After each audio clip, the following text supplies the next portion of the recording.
Today on Geneva Says, our very first guest will be joining us. Yes.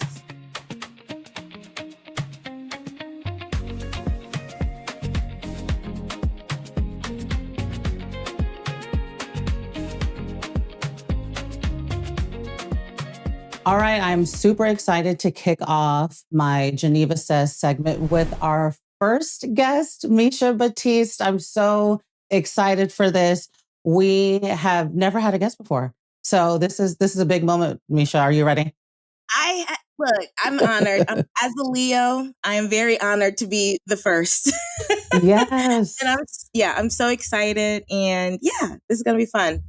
Misha, you are a life coach, a life and leadership coach, and a political strategist. Tell us more about yourself. Yes. Okay. So I worked in politics for about a decade, doing Democratic campaigns. Um, Started off at the DNC, ended at the DNC, actually. That's a story for another day, though. Oh, But part two. part two. But I think around 2021, I was like, I don't love it here. And I don't feel like myself here. And you go through that depression, that burnout, and like, what do I do? What do I do? And a therapist helped me figure it out. So starting in 2022, I started training to become a life and leadership coach. I've been certified since then, and built my own brand called Become Your Own Muse, helping women burn the blueprint and become their own creative force.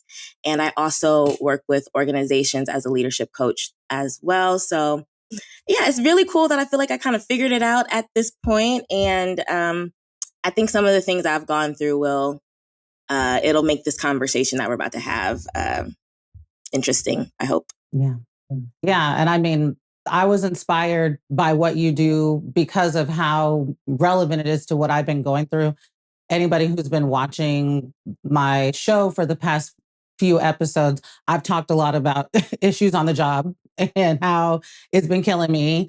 I was having like crazy headaches, chest pain, like a lot of physical things that was kind of what led me to know that I needed to make a change.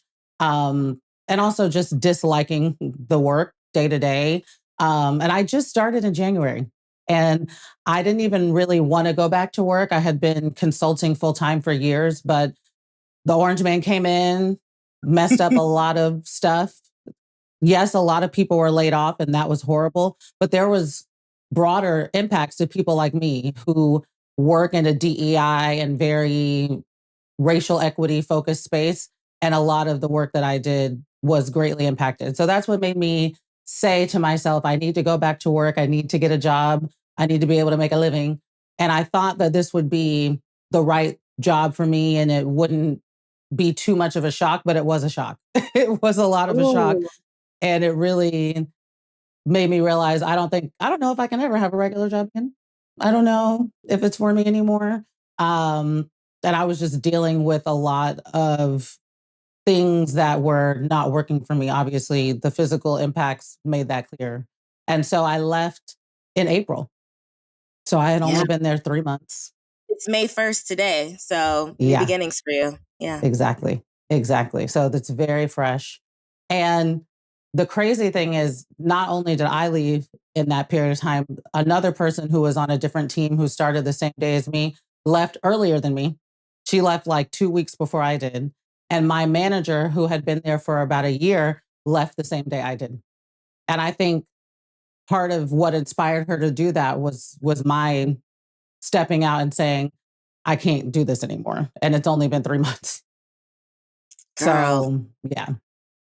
I mean, on the nosy side, I'm just like, what is the management looking like there? Like 3 people wanting to leave, 3 people really struggling to enjoy the job or just work it in general. It says a lot about the culture there.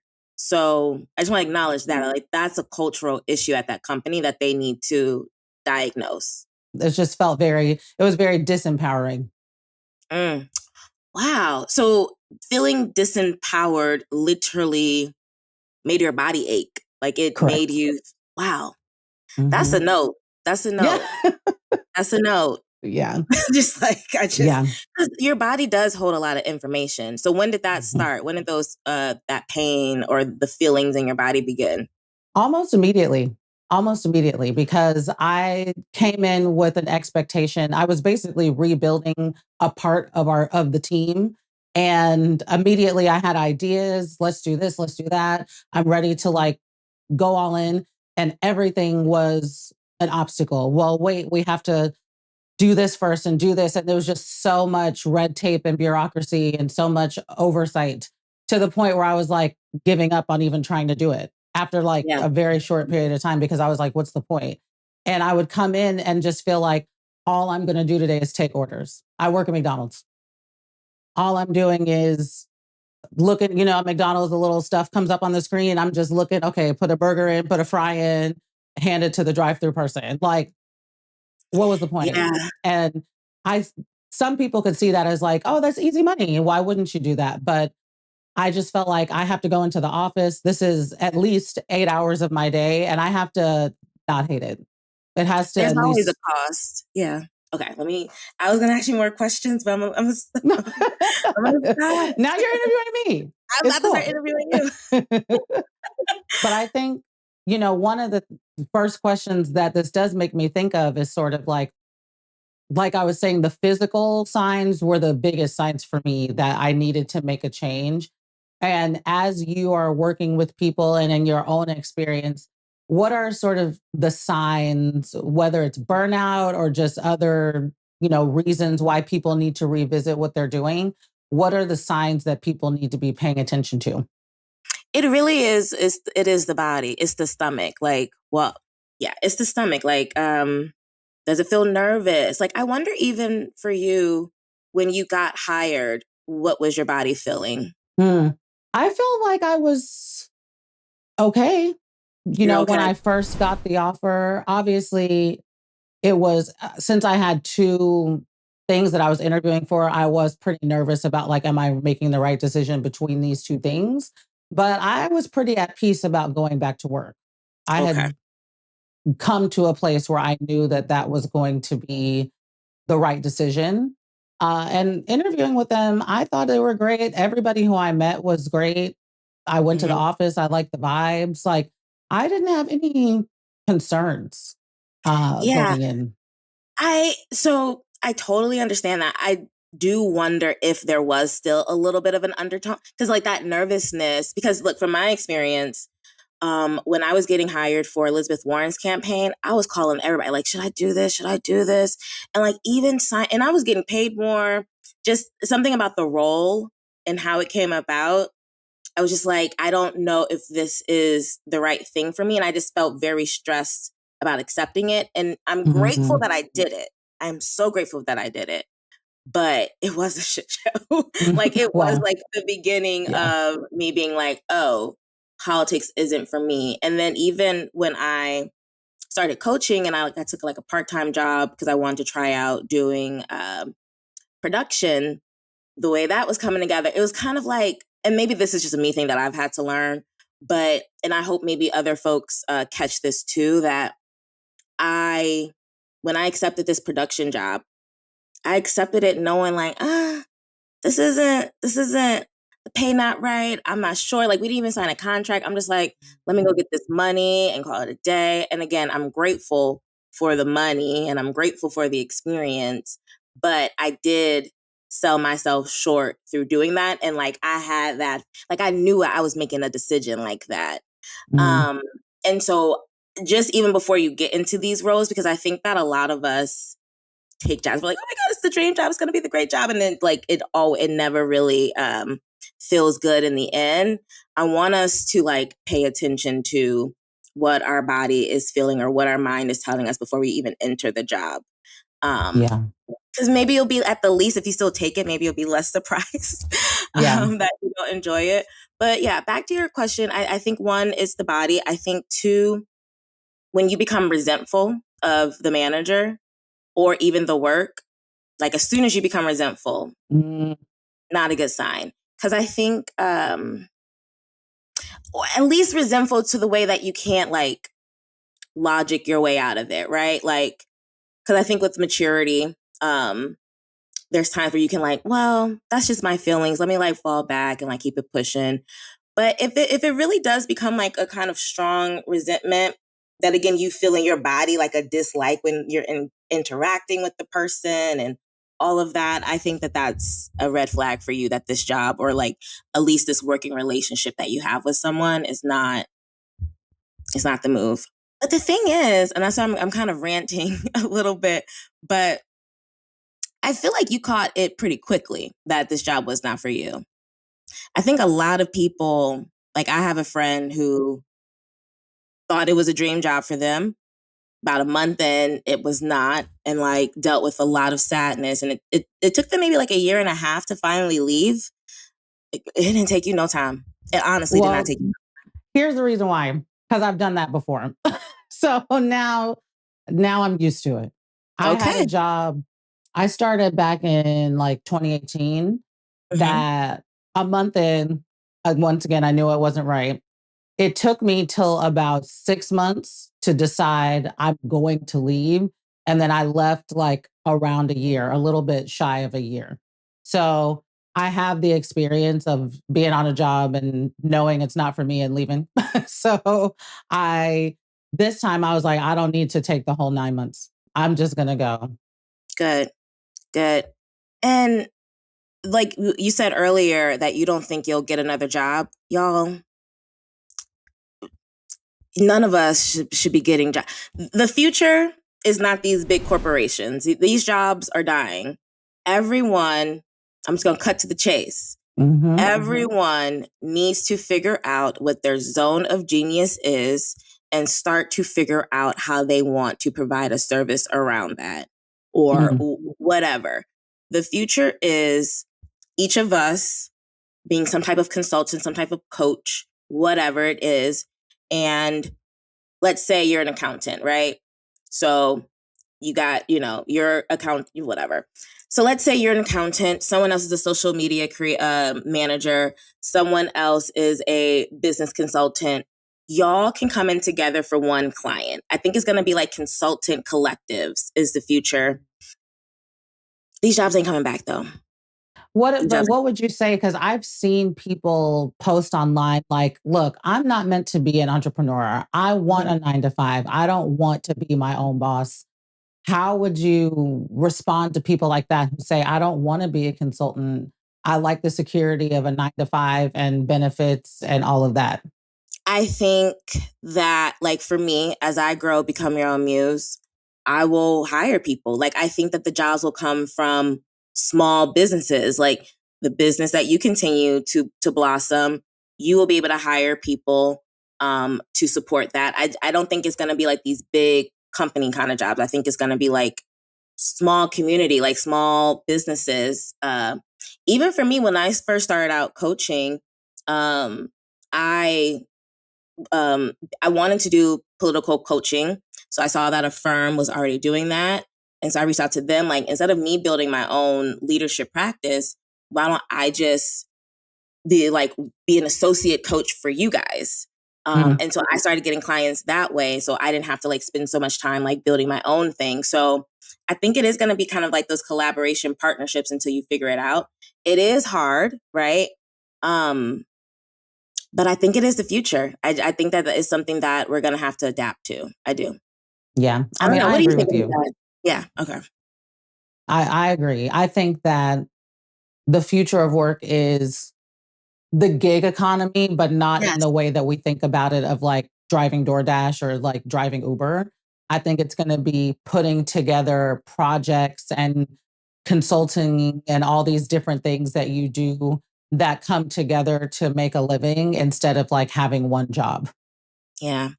And I know it Mhm. sounds exhausting because that means you have to network and build relationships. But the thing is that you will be working in your zone of genius. You will be doing work that you enjoy. Yeah, it'll be stressful, but hopefully you're able to build something that actually feels fulfilling. Um, and I think in that way, we'll kind of be working within our purpose, Mm, you know? Like it's hard yeah. to have a 9 to 5 and have that feel like your purpose. Now, I know sometimes people fulfill their purpose outside of the work, but this is a way to kind of bring them both together. Yeah. I want to ask you, going back to, the story I was sharing and your own experiences, your clients' experiences. I know that when I started to feel like I wanted to leave the job, I felt kind of guilty because in the job market, I was very fortunate to get a job. The pay was good. All things considered, on paper, it looked really good. And I felt like, damn, am I being ungrateful here? And so I did deal with a little bit of that guilt. How do you address that? What is the way to overcome that or just manage it? Yeah. Acceptance, right? Two things can be true, that you're very blessed to have been hired at a time like this when Black women are being forced out of the workforce, Mhm. and the job sucks. Yeah. Like, you're Hmm. not enjoying it. I think the more that we are able to accept feelings like this, like, I am grateful and this does not feel good, I think that's fair to you. I think that is very fair. And I think it's also a message that maybe these jobs aren't really the prize that we think they are. That part. Yeah. They I can't tell you how many jobs that, like, I feel proud about, but I don't feel good about. Like, Mm-hmm. like, it's just Mm-hmm. like I didn't enjoy myself through it. And look, not everybody's like that. Like, our girl Ange works at big corporation lobbying, loves it. They run her ragged, but she is Mm-hmm. growing, and, like, I think she has stability there. So if y'all not liking y'all jobs, I think you need to look at what it looks like to work for yourself. And I'm not saying leave your job right now, but start planning, start having conversations. Um, you said gig economy, and it's like gig economy and portfolio business, right? Mm-hmm. Yeah. That is going to be the future. Service, frameworks, speaking engagements, media, all Yeah. that. Okay, I'm going to stop now. Yeah. And I also think, now we're going down that road. My one Mhm. other thought on it is I think that helps to overcome some of the AI stuff Yeah, because I do marketing and communications. Yes, there's a part of that that can easily be outsourced to AI in terms of drafting materials and different writing. But for my clients, I do a lot of media outreach and trying to get them covered in different publications. AI can't do that. Or if somebody is trying to, not successfully. I get them speaking engagements, different, opportunities to speak on podcasts and things like that. That's through my relationships and that's through the experience that I have. And I don't think that could be replicated by artificial intelligence. period. Period. I'm so glad you know that. As long as we think and utilize AI as an assistant and not an advisor, we're good. Exactly. Yeah. Yeah. I'm curious, like, obviously, we're talking a lot about the future of work and maybe these big jobs, big organizations, and big corporations are not where it's at. We are going to have to be creating the services and becoming our own business. What about people? Because I dealt with this a lot before I went out on my own. What about people who sort of have identity tied to work? That Yeah. big title, that big company name, and what it means for them and the status and the cachet. How do you address that? Girl, I definitely had to go through that. Like I said, a decade in politics, and was living in DC, traveling, blah, blah, blah, blah, blah. And I got laid off from a political tech company because that was just supposed to be like a little job to hold me over as I do my Mm. coaching training. But that I got laid off the same week. I was supposed to be moving to LA. I was going to be an Oh, LA coach and blah, blah, blah, blah. And the same week I was hiring movers, I got laid off. So I had to move back to, not back, I had to move to Ohio, which is where my family were living at that time. We're originally from New Orleans. hmm, But my mom was living in Columbus, my mom and dad. So I had to move back to Columbus and just, I don't know, it was a humbling experience. hmm, It was very humbling. And I basically, the short answer to your question is figure out who you are outside of your work.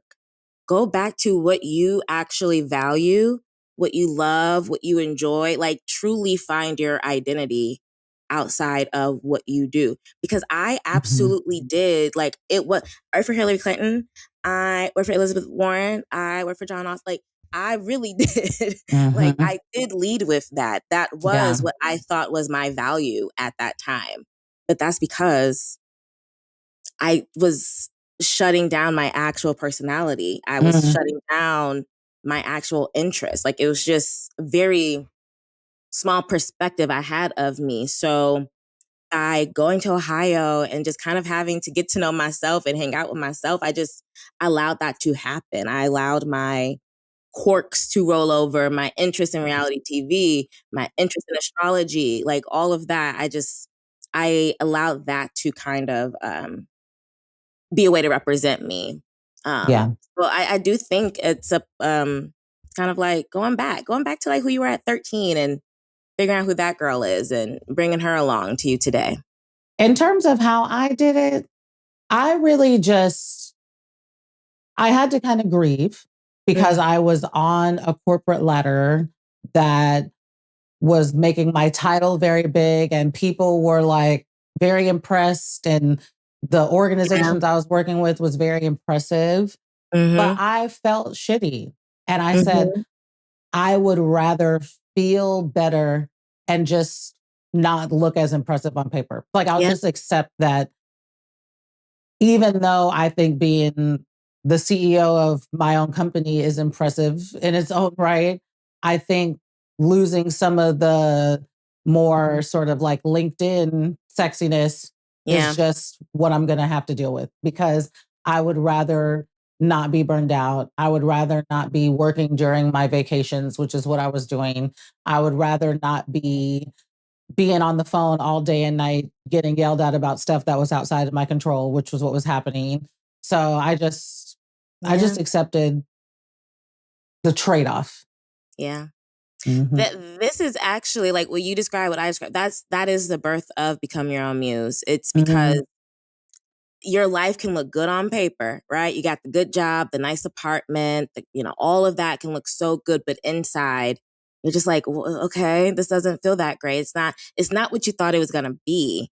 And a lot of our lives got shaped through societal conditioning, familial expectations, and all of that. So taking a moment to step out of that and figure out who you want to be just as an individual, like who is Brittany, who is Misha, that's how you get to become your own source of creative authority or your own source of inspiration. Not looking at what other people are doing, but just like, who are you and what do you feel like you need to do in this lifetime? I know it's a little bit like you're like, we just talking about jobs here, but I think that's the identity work, actually. That is the identity work. Yeah.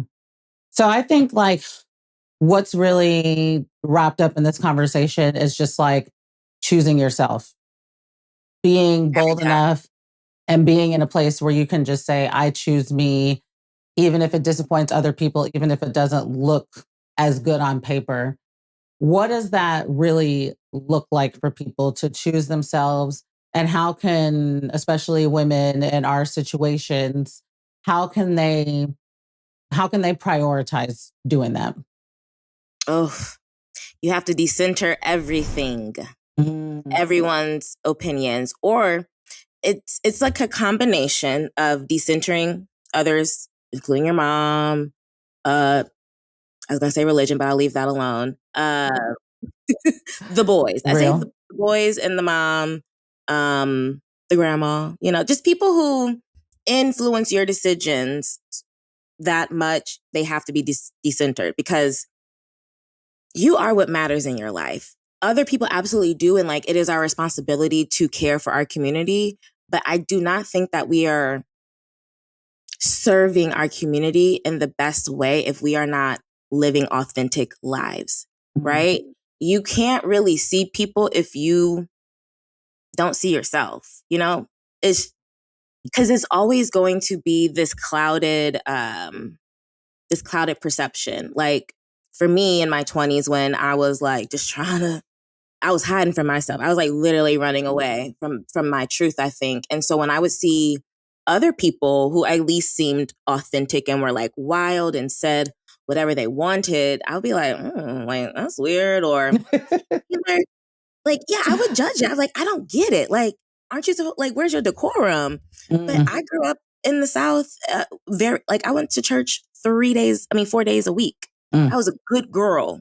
I was a good mhm, girl. I went into college as a virgin, like, mm, so I had to, and we all who haven't done it yet, we gotta get that gunk off. We gotta get I really do think whoever we were at 13 is likely our most honest selves. mm. 13 and 8. I think we're our most honest selves at that point. So go back. What were you interested in at that time? Who did you want to be? Like that's your information right there. When you go through high school, college, and all of that, that's when you just start to kind of conform into something Mhm. that seems right, because you have those outside influences, you got that outside inspirations, and I think we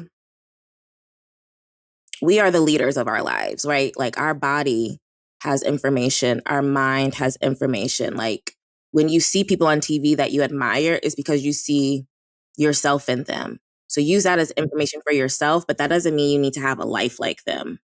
Right. Okay, tangent. No, that's okay. I love it. I really appreciate you dropping your wisdom, helping us get started on the path of becoming our own muses and really thinking about how work and our career choices really impact that. So I think it's been a great conversation. I'm so grateful. And I'm excited for you. Good for you choosing yourself. Thank you. Yeah. I forgot that that's what the question was. Hmm. I forgot. I was like, after I said like, oh, thank you for choosing yourself. I'm like, oh, that's what the question was. I don't think I ever got there. Yeah, But no, it's once you know okay. about No, yourself, you you said choose it. yourself. It was close enough. Yeah. And I hope, Misha, you'll stay with me for my Mhm. last segment, Currently Obsessed, where I talk about things, whether it's movies, shows, podcasts, whatever that I'm obsessed with right now. My first one is very easy because I have already seen it twice and it's been out for less than a week. Michael, oh my God, I'm obsessed. Just, I've been like on a Michael Jackson fixation. I've been watching every YouTube video, uh, We needed did you see this. the movie? I saw the movie. I took my nephew. He's 9 years old. I Hmm. put him on Michael when he was like Yes. 4. The And so recipes. yes, Staying he alive. knows how to moonwalk and like he's into it. Oh. So we went to go see it. Yeah, it felt like a love letter to Mm. Michael. I really feel like they captured the essence of him.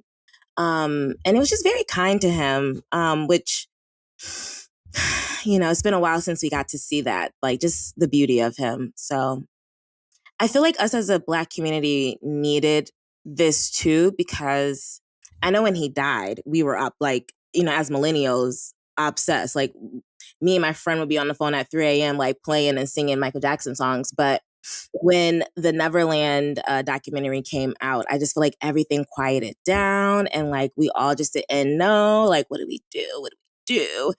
And so I think that this movie has allowed us to like fully embrace him Yes. again. And to me, it gives us an opportunity to see what it would look like if he were around today in terms of just being able to watch his Mhm. performances, watch the videos. If we want to go back and watch things, it's fuzzy, it's in standard definition, like it's not Yep. the best viewing experience. So being able to see, because Jafar was Michael, like Several times. in a crazy way.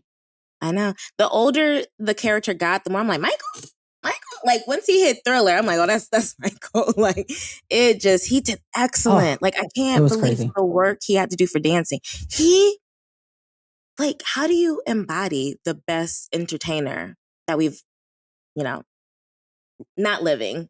Mhm. How do you embody that? Like it's good for him. Good And it for took him him. years. It took him years to get there, and all of it was worth it because it really paid off. Like he was Michael.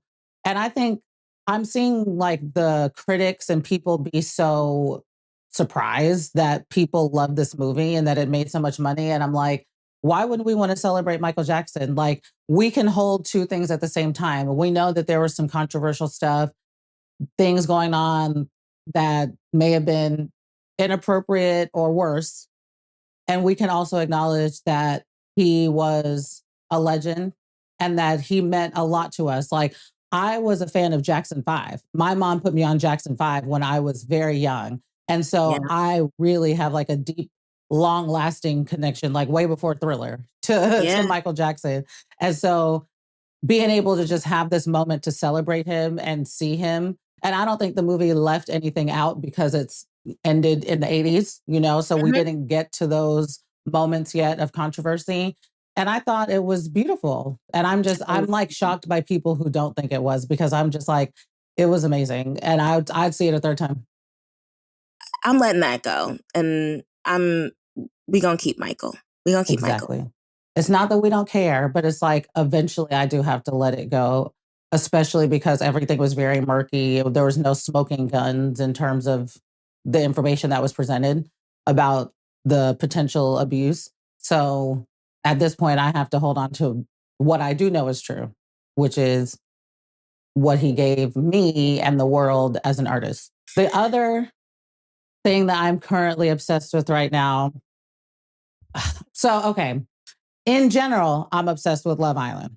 Yes. And I'm very excited for that to come back in June, season 8. Yes. Actually, I think me and Misha might be talking a little bit more because I know she's a fellow Love Island stan.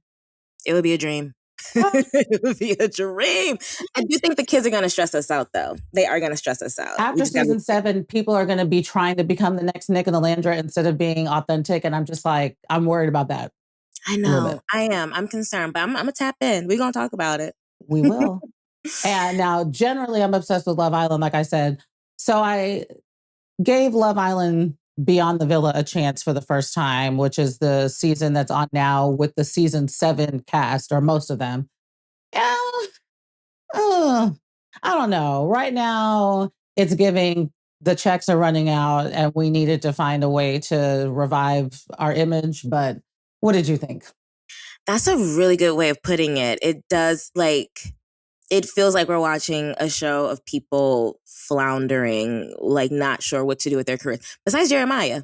Like Jeremiah and Mhm. Amaya, they are the stars. Jeremiah, he is actually the star of this season so far. And he's barely in the scenes. He's like, oh, I Mm. gotta go. I got money to cash. Why? Also, like, I'm just gonna Iris and TJ, I don't I got too much of them. I got They too much want of us to them. love them. And I'm like, for what? No. No. And I also think Hannah, if she does not already, she's gonna live to regret that scene with Pepe. Mm. It felt forced. It felt I think Hannah's whole presence in this season should be regretted, because before this, I felt like she was okay, like nothing super positive or negative about her. But now I dislike her because I'm like, why are you doing so much? yeah. I don't know. It's a bit put on. Yeah. Coco the same. Coco, that girl wants to make it so bad. She wants to make it so bad. And I stand with Talking about Clark. Clark was love bombing her. Girl, you are weird. That is I'm with weird. I'm with Taylor. And the fact that she'd be like, you were saying that we're just the same and Clark is like, that don't even sound like me. Like she just was so dry. And it just really did make me believe like, oh, clearly like Clark is Right. not a giddy person to like say this stuff to you. So Exactly. yeah. Let it Yeah. go, Coco. One thing, if there's one nugget that I actually think not TJ, Clark and Taylor are somewhat interesting because they're trying to navigate how they're going to grow their individual lives but stay together. And he has like this super strong vision for his future and he knows exactly what he wants. And Clark is very much like discovery, exploration. She doesn't know yet. And people are trying to make it seem like he's right. But I'm like, Clark is a young 20 something woman. Like she can explore as much as she wants. And even if Taylor is good to her, if he's getting in the way of her figuring out her journey, then I think she should let him go. Yeah. I like the way that you describe it. Because you leave space for it to work out. In my head, their values don't align and they need to move on. Like, she wants to be a city girl. She don't want to be in the country. She's never going to want to be in the country. She, like, if she wanted to be in the country, she would be there right now. Like, what girl would not, well, not all, but there are women who would enjoy being in Oklahoma, hanging around with the horses, hanging around with all the animals. That's not her. I think he should find someone who does want that, unfortunately. But I don't know. Maybe there's still, I don't know. She's never going to like it. It doesn't seem like that, at least. Yeah. And same with him. He's never going to like the city. I'm trying to leave it open because as a single lady, I'm like, if you found love, I want you to keep it. You know, the streets is very ghetto. I hate it here. So I want you to be happy if you feel like you found your person. But I agree that they are very mismatched on the types of life that they want. What do you think about Amaya and Brian? I was not on Brian's side, honestly, until he named the abuse that he got online. That made it make more sense to me. Because I was like, I was thinking he's full of shit for a while, honestly. But I still think he is, because I think he never really liked Amaya. I think he noticed that she was popular and well-liked by the audience. And he saw his opening to get in there and possibly win. And I think they won off the strength of his acting, because I don't think he ever really wanted that girl. And I think when he came out, he was like, okay, let me hit the club, and realized that, oh, shoot, people are going to look at me doing that now. Y'all, reality TV stars, y'all got to be smarter. It's been like 30 years, almost 40. 35 years of reality TV. If you're going to do it, play the long game. If you're going to ask her to be your girlfriend on TV, you got to be with her for like at least 6 months. Like, that's just a rule of thumb. At least try to make an arrangement. Say, okay, girl, we don't want each other anymore, but let's ride this out publicly. People think Nick and Alandria are fake. I'm like, even if they are, they're playing it well. They're getting each of their bread. Now, I don't think they are. But if they were, I think they're doing it smart. I think it's racist when people think that like Nick and Alandria are fake, because he was into her day one. Day one. You forgot about the blindfolds when you're saying that he didn't really want her, and she kissed him and Taylor.